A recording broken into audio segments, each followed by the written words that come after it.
One of the goals of the Real Truth About Health conference is that although there's a lot of very interesting scientific information, the ultimate question that a lot of us have is, what do we need to do to totally stay safe? We don't want cancer, we don't want MS, we don't want diabetes, we don't want anything. So a lot of us aren't even that conscious. So if you were going to really, in other words, I constantly thinking to myself, I'm in a car and the person next to me has a cell phone. I'm in a car and my son is texting. I'm in a car and my son is streaming. I'm in a room and other people have a cell phone. I'm in the house and the cell phone's on, but it's 300 feet away.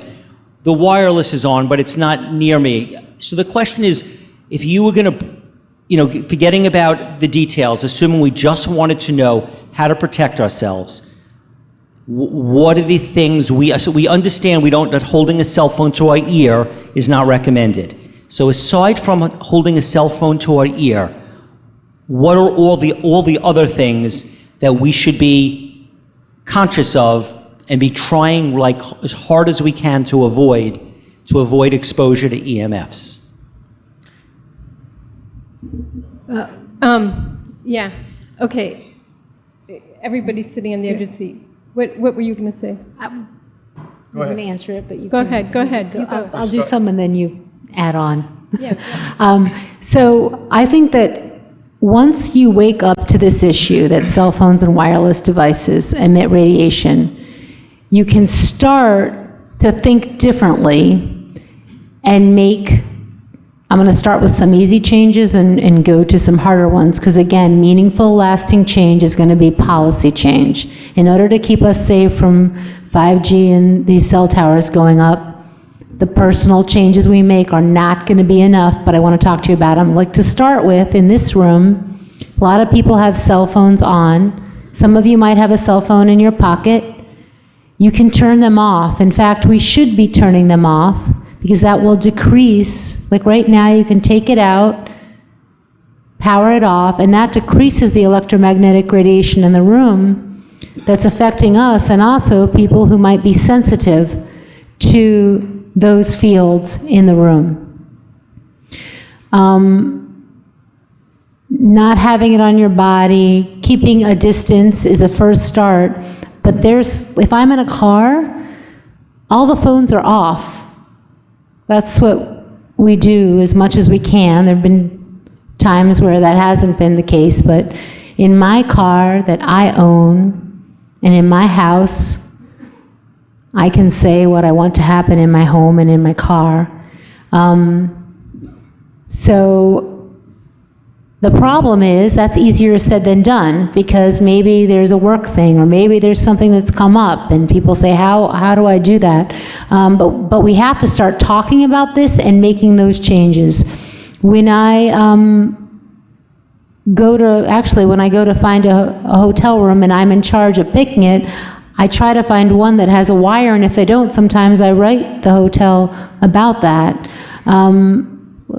The smart meter, I went through in my talk a number of things we can do in terms of getting the digital and wireless smart meter off of your home.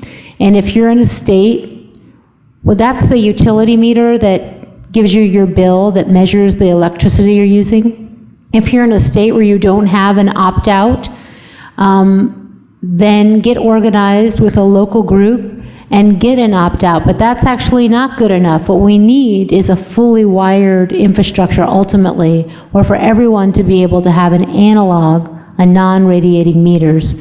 I actually have a list here of a bunch of personal things you can do, but they only affect you in your home. Ultimately, we have to educate people and starting making changes, both how we use devices, how people in our community use devices, and how our government addresses this issue. And think about things we might not have thought about before, like you're hanging out with someone, it used to be, oh, let me show you this video, like with teenagers, let me show you this, let me show you that. All that has to shift, because why do we need to be, especially if it's a funny cat video or something, that radiation is going into the person holding the phone, the people nearby, and all the people in the path of the tower. Although it is decreased, it is still significant. So it's a whole mind shift, actually, kind of a journey I feel like people go on. I don't know, did you want to add, I'm sure you have more things to add to that. You can go first. Okay. I heard a year ago about, there's this guy named Bill Torbert, who's a retired business management professor from Boston University. And he says, if you're not aware that you are part of the problem, then you cannot be part of the solution. So that helps me a lot. And because there is so much that, we are all at the mercy of forces beyond our control. So I have to look at my part of the problem and go from there. Stephen, I'm also going to say, when you asked the question, you said, and I don't know if you heard yourself say it, but you said, what can we do to keep totally safe? Do you remember saying that? Yes. Yes. Okay. And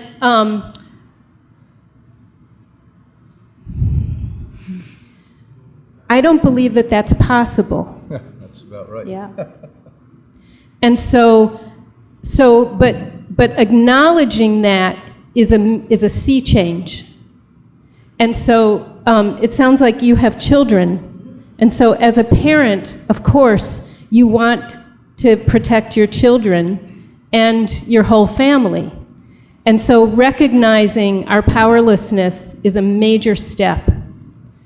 There's just, and we're all, the focus so far has been on personal devices, and we can have control there a little bit, except, if you have a child. I know children, who are raised with all of the best intentions, and if they don't have a smartphone by the time they're 8 years old, they are ready for, pure revolution, right? Revolt. Yeah.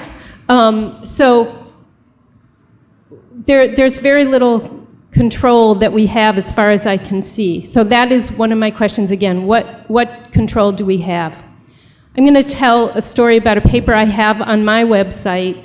It's called Calming Behavior in Children with Autism and ADHD. One of the people I report on is a pediatrician in the Bay Area, where I've heard reports that boys are, like 50% of boys have autism. There are some people who believe that that's what's happening. So this pediatrician sees a lot of children with autism and ADHD. And she came up with this free protocol. I'm going to tell you the whole recipe. Turn your Wi-Fi off for at least 12 hours every night while you sleep. Don't let the child within 8 feet of a cordless phone or a wireless device. And unplug everything in your bedroom. Don't just turn it off, unplug it. You'll notice that this protocol is free. I do not have any gizmo to sell. I am very suspicious of gizmos. I believe in unplugging. A lot of people tell me it's not possible to turn the Wi-Fi off at night because then you don't have a phone and you need emergency service, whatever. So then you need to be reachable for emergencies. So that's, if you can, get a wired, corded phone. In a lot of areas, including in Brooklyn, landlines are being shut off with no warning. Like, people just pick up the phone and there's no dial tone. So this is happening all over the country. Again, we don't have power. Okay, I want to go back to this pediatrician. She had a boy who came to her for care. He was 10 years old. He had never spoken. He screamed every night from 10 p.m. until 3 a.m. He was really aggressive. This family lived on a military base. And the pediatrician said, forget it. With background radiation levels at a military base, There is no way that my protocol is going to help you at all. And this family was desperate. You can imagine having a child screaming every night from 10 p.m. till 3 a.m. And so all they did was turn off their Wi-Fi. 3 days later, they only turned it off at night. They turned it back on during the day. 3 days later, this boy spoke a complete sentence. Now, we don't say there was a cause and effect. I'll also tell you that this family was really encouraged, and so they started turning a lot more off. They stayed on the military base. The pediatrician put the boy on a therapeutic grade fish oil, and 3 weeks later, he slept through the night. Okay, again, I'm not saying this is the cause. We don't have any peer-reviewed studies of this.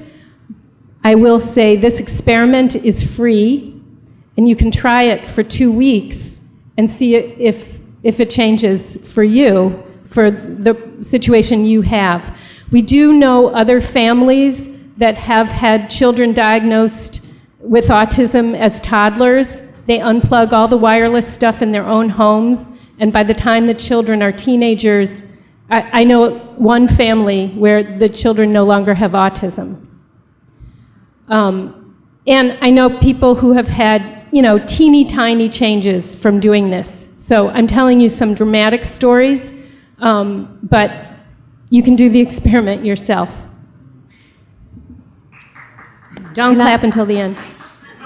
I think to go back again to Stephen's initial question, the first and foremost device we all should be concerned about is a cell phone. How many of you sitting here in this auditorium do not have a cell phone? Okay, so out of a couple of hundred people here, we have 7 or 8 that do not. And I think that that's probably worldwide about what you'd see. Probably 1% or 0.5%. So when using a cell phone, it should be placed on a table on speaker, not near your bosom.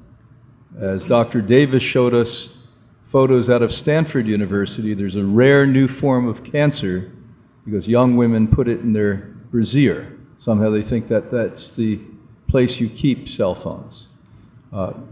Yale and then Exeter, the week I was addressing groups at Exeter in England, confirmed the same number, that boys who put the cell phones in their pocket have, within 30 seconds, a 40% reduction in sperm activity. And both confirm the same number, so this is a done deal. So that's number one. I totally agree with what you said, but I'll be a little bit more forceful because there is empirical evidence on this, and Europe is far ahead of us. I spent a lot of time in Europe there. What we have to understand is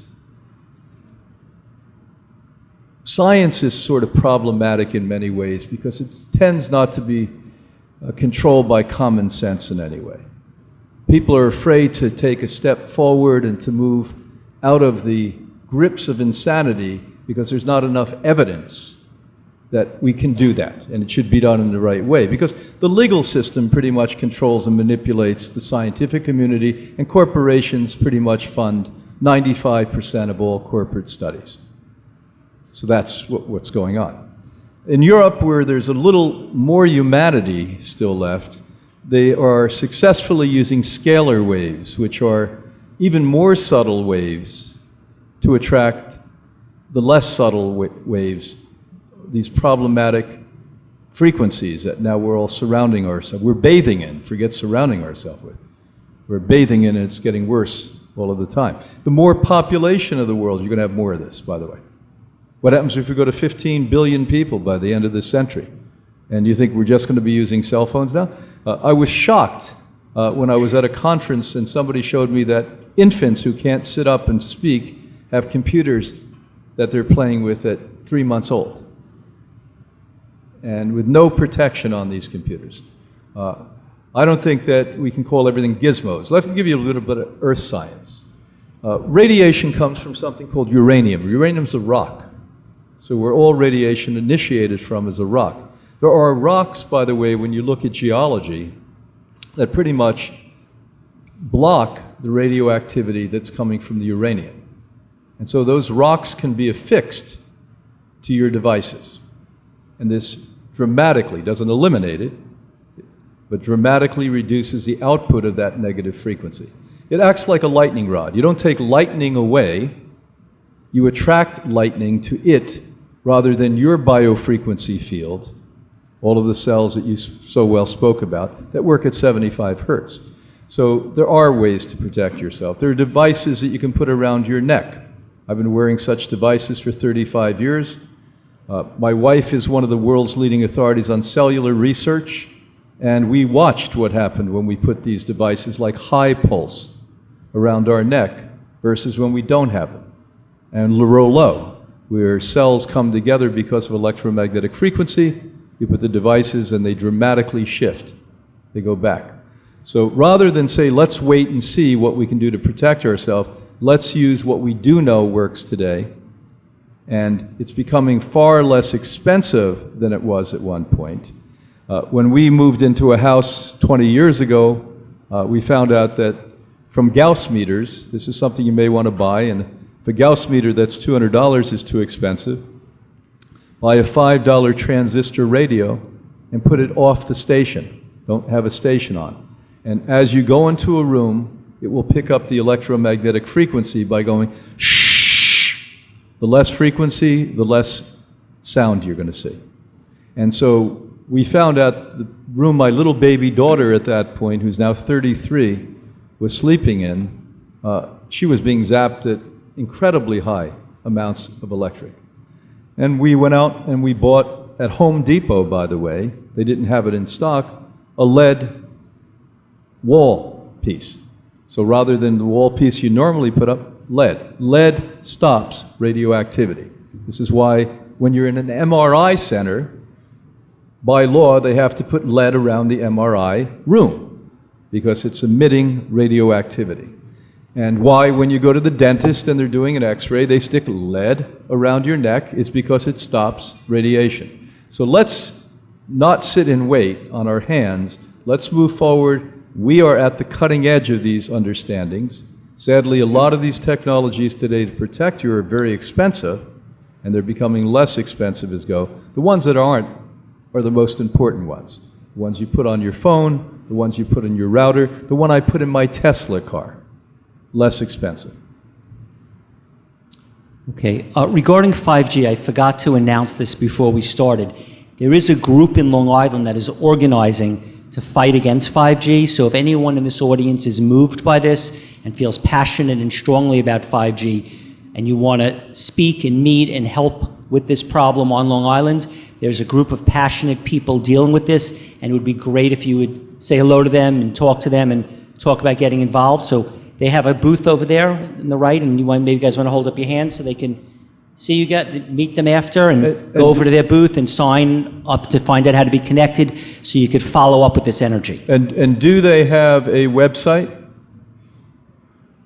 Okay, can you tell us what the website is? Okay. Citizens for 5G Awareness. So on Facebook, it's Citizens for 5G Awareness. I'm going to give a second group that's working globally on this. It's called In Power Movement. InPowerMovement.com. And there are ways that you can protect yourself from this. Just hold on. Oh, no. Go ahead. Just want to stay with this. Thank you. I want to make a couple announcements about what's going on federally. So, and you can tell your congressional representatives and senators call them about these two House resolutions. So House Resolution 7, this is in the federal Congress, 7236, it would severely limit the liability of telecom corporations for injury caused by exposure to radiation emitted by telecom equipment if the corporation complies with FCC-determined radio frequency radiation emissions. I've kind of shortened it a lot, but basically call your representatives and say, vote no on 7236, and I will tell you phoning does matter. So I don't know if you follow, but basically that means if someone is injured by an antenna that a telecom corporation puts up, say next to your child's bedroom or whatever, that is happening, then the telecom corporations would not be liable as long as they are in compliance, as long as the emissions of radiation from that antenna are in compliance with FCC rules. So we want to vote no on House Resolution 7236. Then, Congresswoman Eshoo from California has proposed another bill. It's called Preservation of Rights of States and Local Governments. This is H.R. 530. It would prevent the FCC's orders, numbers 18111 and 18133. And these allow telecoms to hire non-union workers to install equipment on poles, and the other one allows, it removes local authority over telecom facilities. Okay, this House Resolution 530 would, it would prevent these orders from having any force or effect. So they want to vote yes on 530, HR 530. When are these coming up for vote, do you know?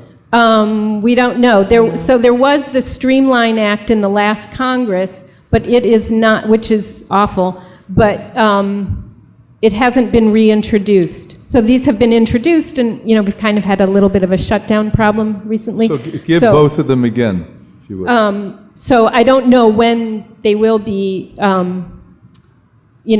Introduced. up for a vote. They are introduced. We don't know when they'll be up for a vote. So vote no on HR 7236 and vote yes on HR 530. Thank you.